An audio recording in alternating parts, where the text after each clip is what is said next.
Golden State Media Concepts bring you Book Review Podcast, a haven for bookworms of all ages and the widest genres, from mystery to memoirs, romance to comedy, fantasy to sci-fi. If you love to read, this is a podcast for you. It's the Golden State Media Concepts Book Review Podcast.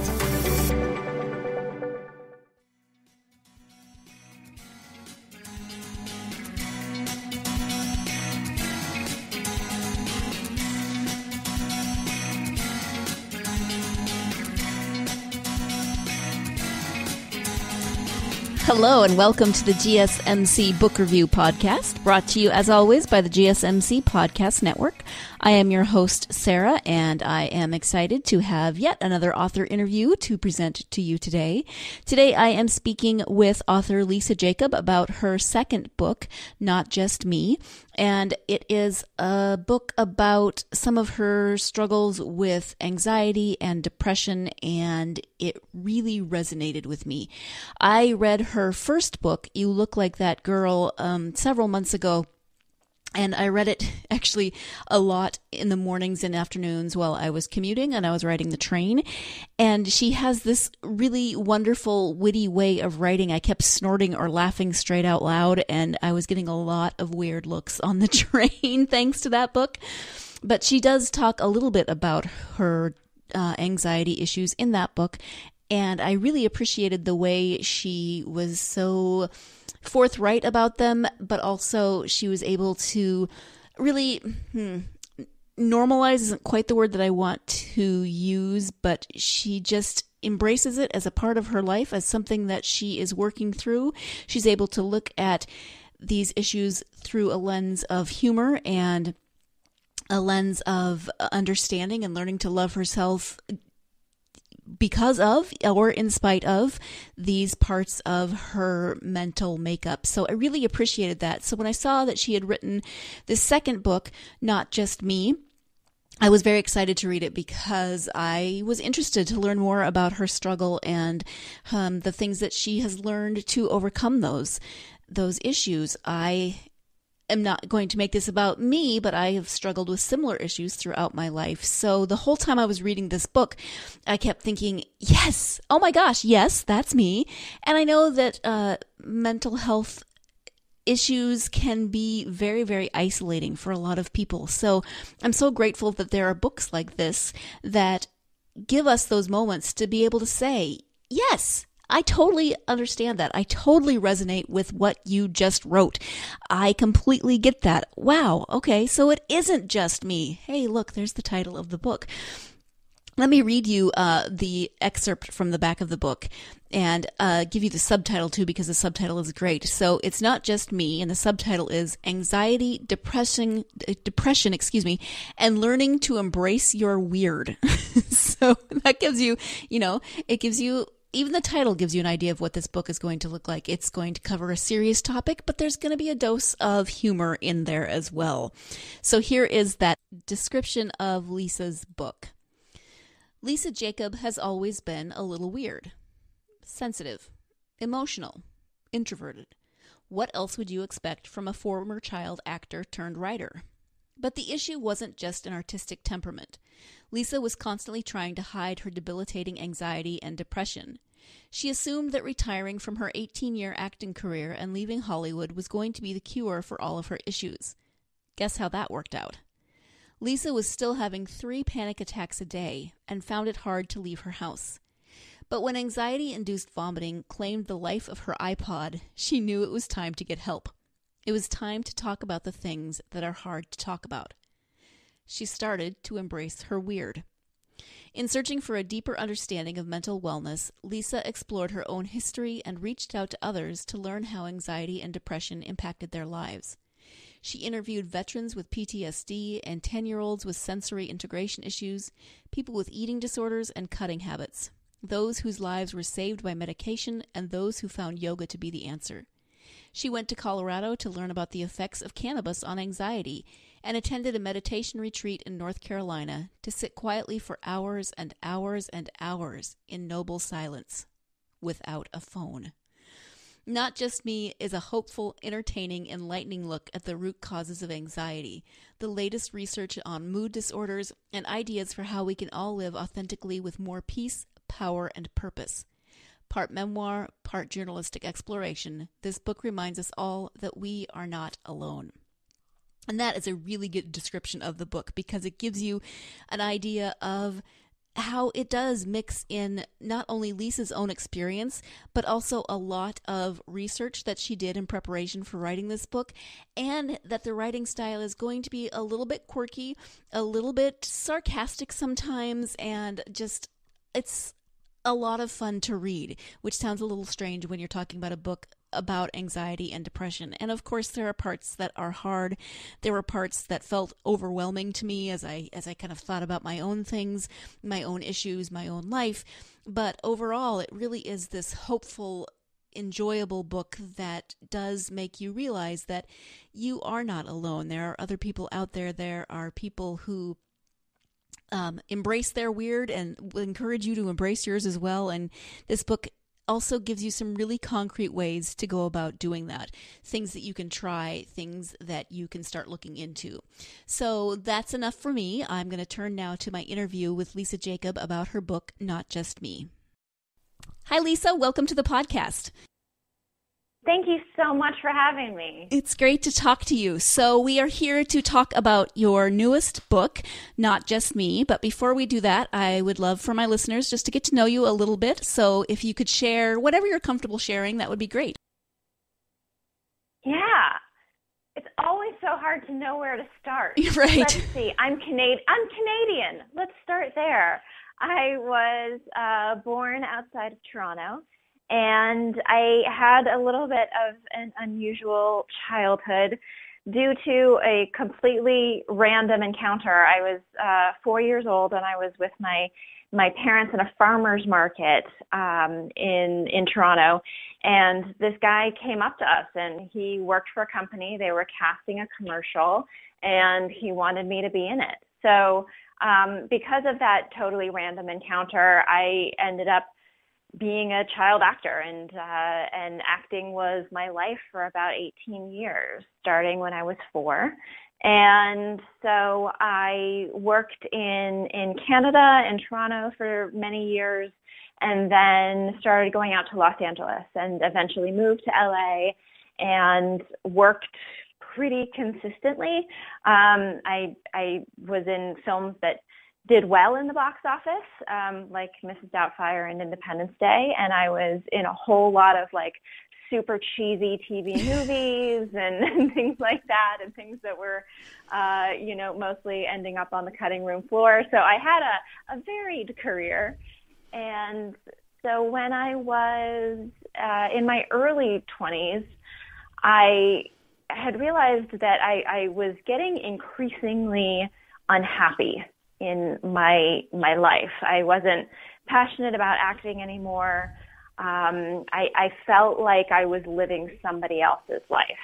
I felt like everyone around me was telling me I had this dream life, but I looked at the film industry, I looked at the competition, I looked at the criticism, I looked at the focus on physical appearance, and I just wasn't sure it was really the contribution to the world that I wanted to be making.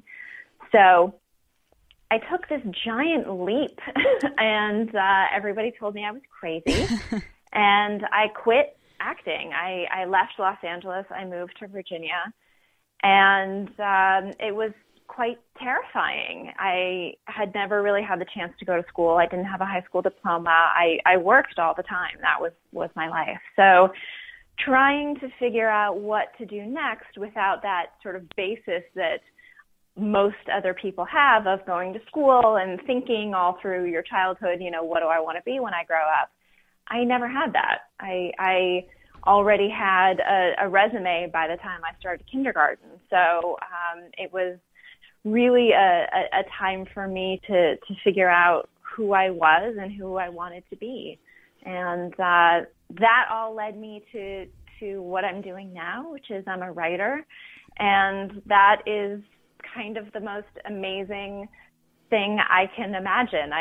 It's funny, I still get tingles along my neck every time I get to say I'm a writer because it's really something that I feel is representative of what I want to be doing in the world, and I'm greatly honored that I get to do that with my days. Mm-hmm.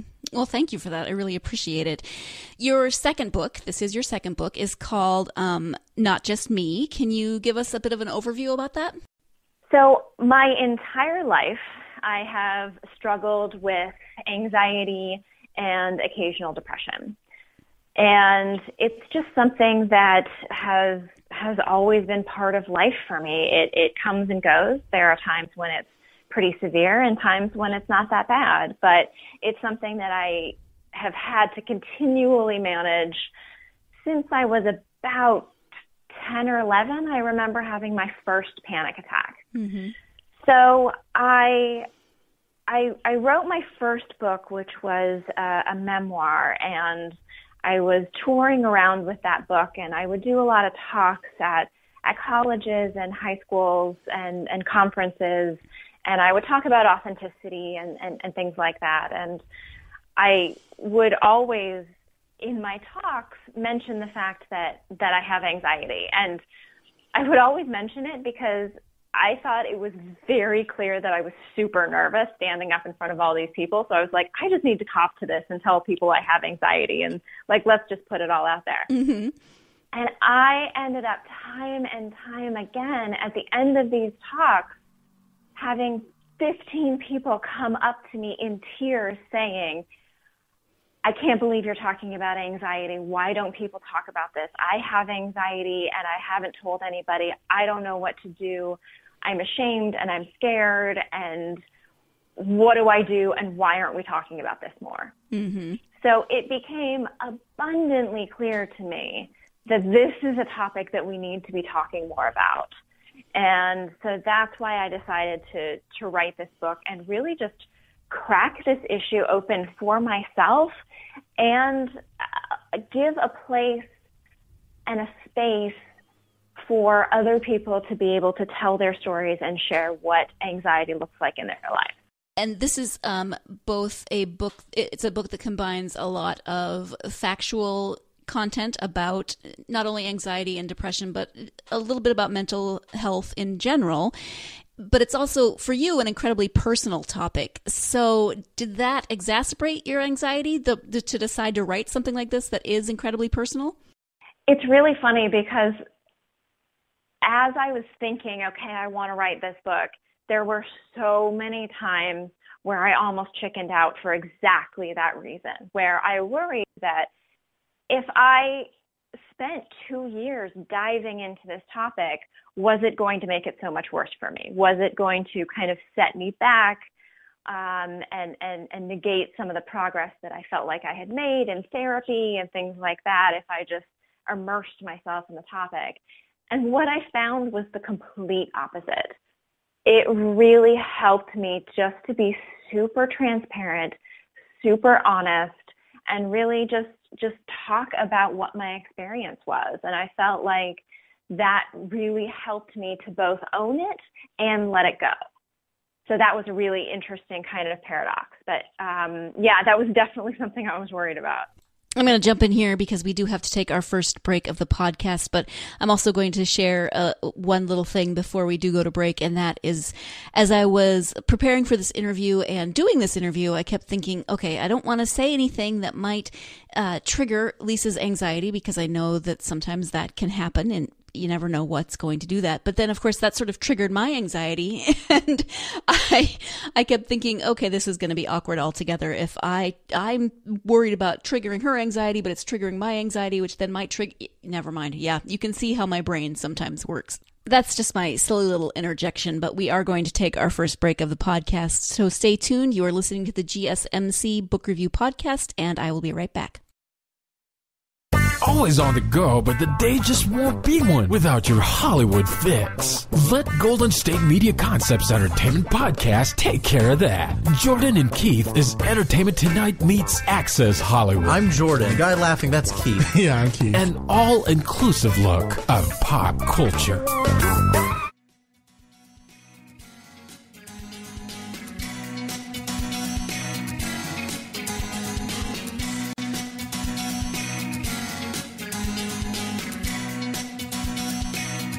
Welcome back to the GSMC Book Review Podcast and the continuation of my interview with author Lisa Jakub about her book, Not Just Me. Yeah, and in the beginning of the book, you talk about going to speak with your therapist who you hadn't seen in a couple of years and asking for your medical records and just the whole process of that and wondering what you were going to read there in black and white about your diagnoses. Yeah, that was a very scary moment. That was a very scary moment because you know how you feel in the moment, but to take a look at your therapist's notes and your clinical diagnosis, it's a really strange experience to sort of step into an outsider's perspective of what you were going through. And for me, anyway, it ended up really validating everything that I felt. Right. Whereas I was a little bit worried, maybe I'm just a big crybaby, but it's like I could look at those records and say, no, I have a medical diagnosis. This is a real thing. This is not, oh, I should just buck up and get over it, which is, I think, what so many of us with anxiety are really concerned about, that we're going to be perceived as weak. Mm-hmm. And we're going to be told to just get over it. And for me, getting those records, seeing diagnostic codes was actually super reassuring. Well, and I would worry about the qualifications of your therapist. If she had just written in your notes, Lisa is a big crybaby, and she needs to get over it. I mean, you might want to reevaluate. That's true. And then, of course, I would worry, like, how much money did I give this woman who knows nothing about what she's doing? Yes, but that is a common thing that people with anxiety or with any number of mental illnesses in this country face every day. It's just get over it. Just think happy thoughts. I think just get over it really covers it. But how do you address that kind of attitude when it comes to your own life and talking to others about their struggles? I think that the whole positive psychology thing can be really tricky because I think it can turn into blaming and guilt and all of these other things that if you can't just, happy think your way out of something, then you're just doing it wrong and you're a failure at that too. So I think that has been a really difficult thing. And I think that, a lot of the positive psychology stuff, I think it comes out of a good place. And I do believe that, you're going to have better results and a happier life if you're not constantly focusing on the negative and if you're, looking for more positive things. But it's not the end all be all answer. And I think that this idea of, buck up and get over it, luckily, I think it's very old thinking. I mean, it's just antiquated. And I think that the more people are talking about their experiences with various mental wellness issues, that people are realizing that you might as well say, like, hey, why don't you buck up and get over your pancreatic cancer? It just doesn't work like that. Right. And so I think that the more we continue to talk about this topic, the more that people are open and unashamed, because there is still this stigma. And so I love it when people are open about talking about it. More people that have public presence are talking about it. And I think it's super important to make people realize that this is not just, you're making a choice to be in a bad mood. So I'm very encouraged that the tides are changing on that and that people are realizing it's just not reasonable. Right. Yeah. How much research did you do for this book and what did that look like? I did a ton of research and I loved that.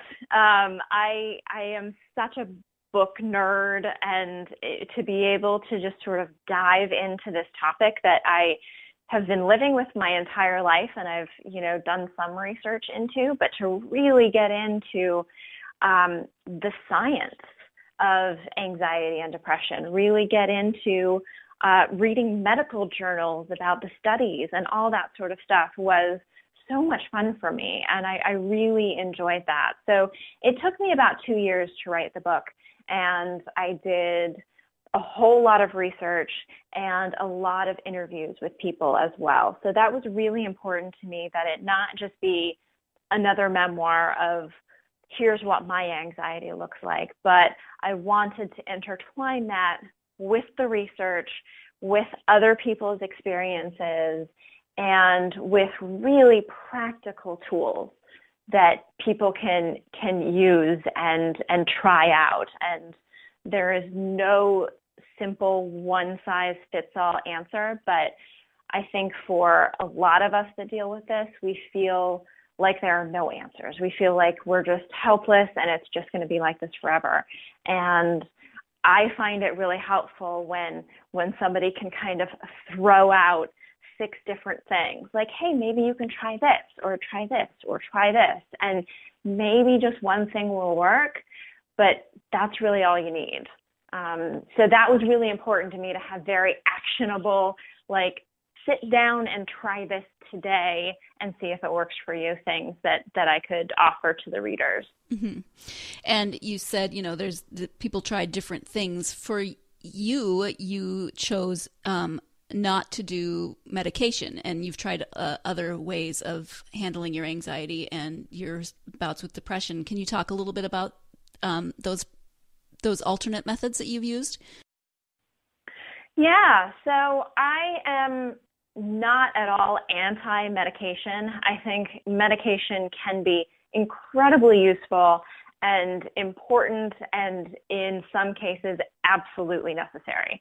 So I am not at all against medication, but for me, I wanted to try other things first. And that comes from the fact that I am extremely sensitive. If I have caffeine, I am wired. If I have half a glass of wine, I am drunk. Like, I just react really, really strongly to things. So I was concerned about side effects. Mm-hmm. And I was prescribed medication, and I had a little bottle on my kitchen counter that I kept for years. And I always felt so reassured that I had that as a backup.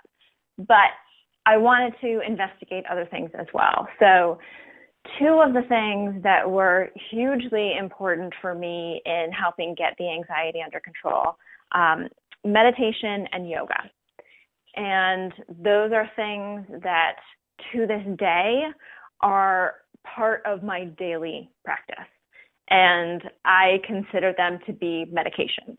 Like, that's how important it is that I get those things into my day, because if I don't, I feel a noticeable change in my mood. And there are tons of studies and all this research to back that up. But what I found most persuasive is just, I tried it, it worked for me. When I don't do it, I feel worse. And so that's what convinced me. Mm-hmm. And you teach yoga now as well, is that correct? I do. Actually, it is my 1-year anniversary today of graduating from yoga teacher school. Happy anniversary. I've been teaching thank you. I've been practicing yoga for almost 10 years, 9 or 10 years. And so last year I decided that I really wanted to be able to share this, because it has been so important for me. And so I teach now, and I specifically like to teach yoga for anxiety. All yoga will work for anxiety, but I really like to focus on, we're not doing this to get killer abs, right? We're doing this to really connect with that still place that everybody has in them. But if, you're like me and have anxiety, it gets drowned out by this, wild monkey that we feel like we have in our brains. It's just constantly bouncing around and sometimes ruining our lives. So I like to focus when I'm teaching and when I'm practicing on being able to access that that breath and that sense of stillness where we can remember that the thoughts are just thoughts and we can make different choices. Mm-hmm. In the book, when you talked about first trying yoga, you tried hot yoga. Do you still practice that, or what kind of yoga do you practice generally? I do. I practice hot yoga, which the first time I tried it, I absolutely hated it and thought those people were insane.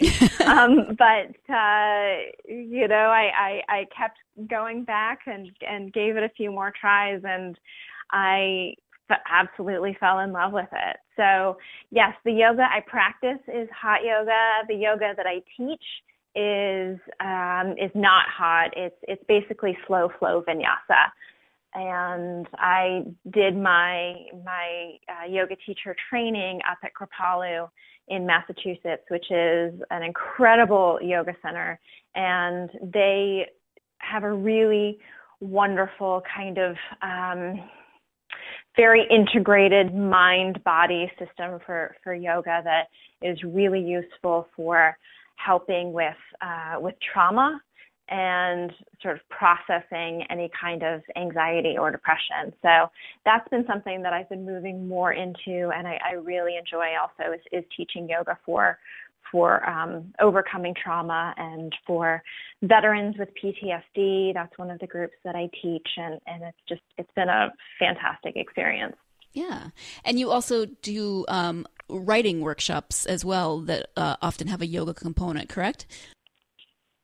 Yeah, that's been a fun new experience for me that I've been starting recently, is doing a weekend workshop where we do yoga and we meditate and we write.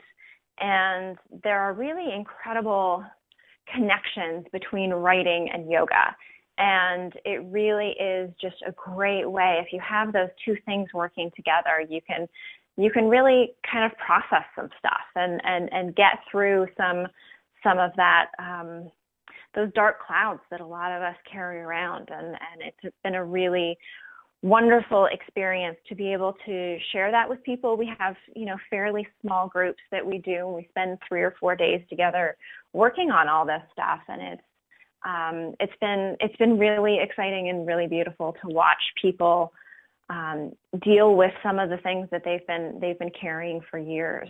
I am going to jump in here for the second break of our podcast, but you can see from this past section how Lisa really does approach this topic in terms of what are some concrete and tangible ways that we can deal with anxiety, depression, or whatever we might be facing, and what are ways that we can really increase and embrace our mental wellness so that we can live healthier and more productive lives and just be the best version of ourselves that we possibly can. And with that, we are going to take our second break of the podcast, so stay tuned. You're listening to the GSMC Book Review Podcast, and I will be right back. Tired of searching the vast jungle of podcasts? Now listen close and hear this out. There's a podcast network that covers just about everything that you've been searching. The Golden State Media Concepts Podcast Network is here. Nothing less than a podcast bliss with endless hours of podcast coverage. From news, sports, music, fashion, cooking, entertainment, fantasy, football, and so much more. So stop lurking around and go straight out to the Golden State Media Concepts Podcast Network. Guaranteed to fill that podcast itch. Whatever it may be. Visit us at www.gsmcpodcast.com. Follow us on Facebook and Twitter, and download us on iTunes, SoundCloud, and Google Play.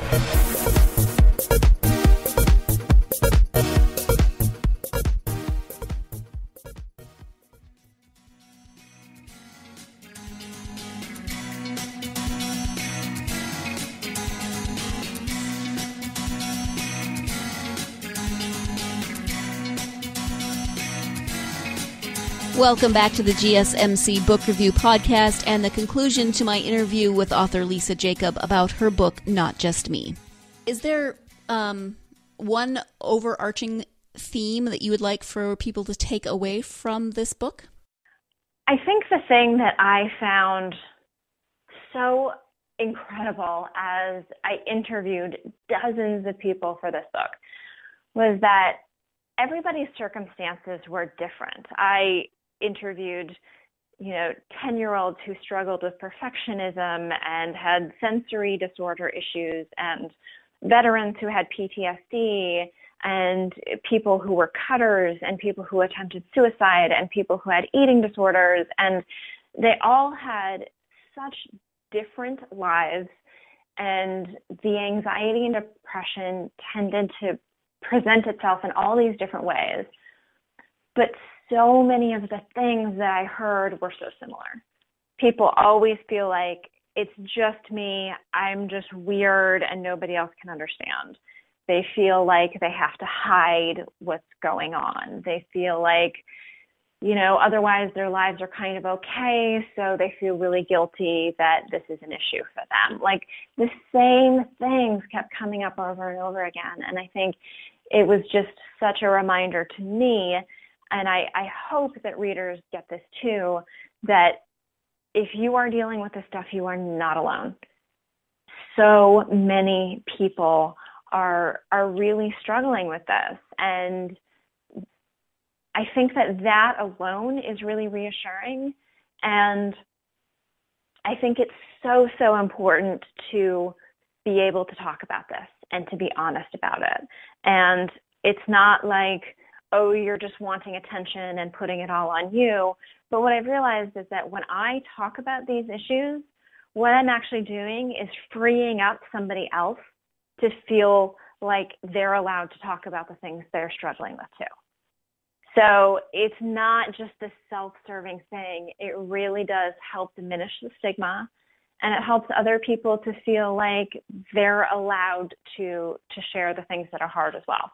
And I think that is what is going to really help to move this issue forward and get rid of this shroud of shame that so many of us carry around about it. Mm-hmm. I think that comes through very well in the book. And I, for one, appreciate that you wrote it and that you shared not only your story, but the stories of the folks that you interviewed, because it really did give different perspectives. And, not everyone was from the same set of circumstances, and yet they all struggled in various ways. And, they didn't necessarily find the perfect answer, but they found what worked for them and what could help. So I think that was very helpful. Thank you. I'm glad. Yeah. So this is your second book. Tell us a little bit about your first book, You Look Like That Girl, which I love the title. Yes. Thank you. You Look Like That Girl is something that I still, to this day, hear a lot. It's really funny.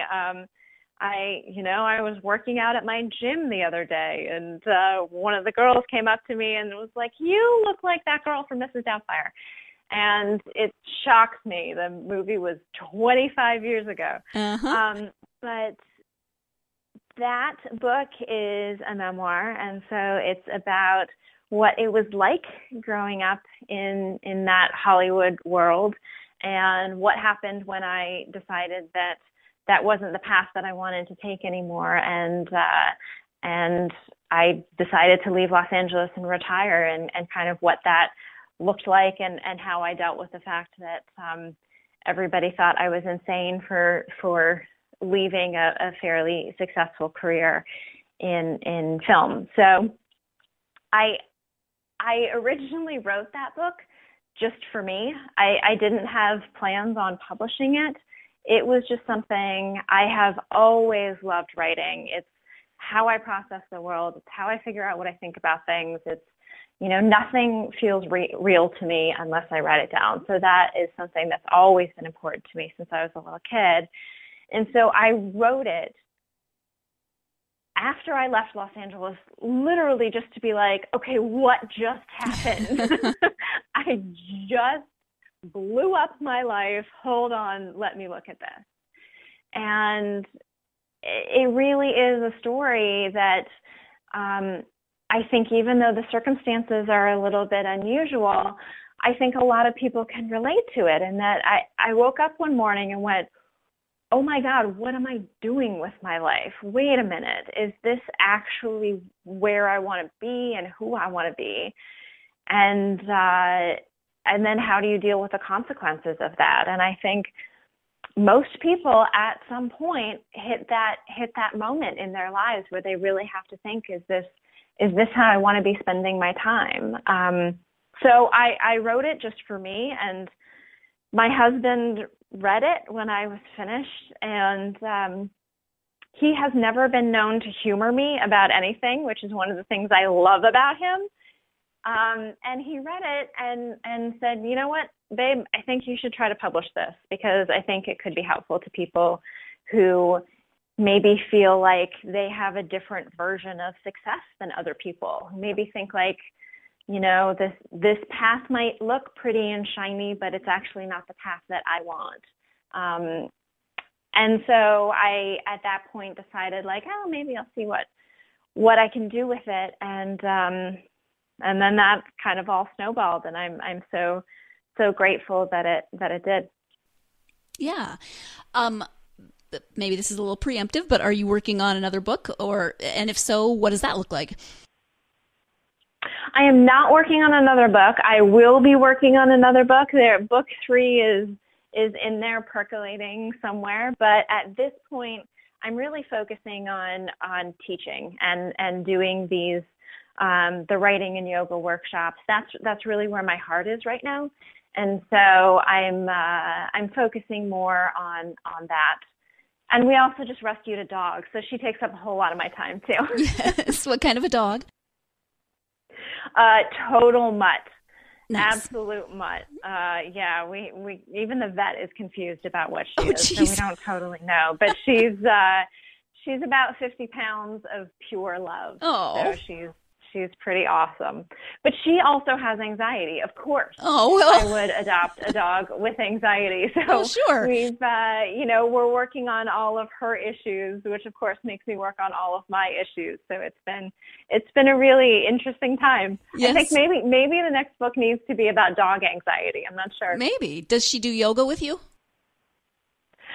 She or does she try? Actually. I mean, Yes, she definitely tries, and she's gotten good. We have one of the first commands that I taught her was no paws on the mat, because she would come and just basically like, you know, try to hug me as I was on the yoga mat. So now she comes with me, and she has her own little space in the yoga room, and she lies down and is very peaceful. So nice. We're making good progress with that. I have 2 chihuahuas that are not terribly helpful at all when I try to do yoga, because they want to lick me and jump on me, and I mean, they're tiny, but it doesn't help. Yes, absolutely.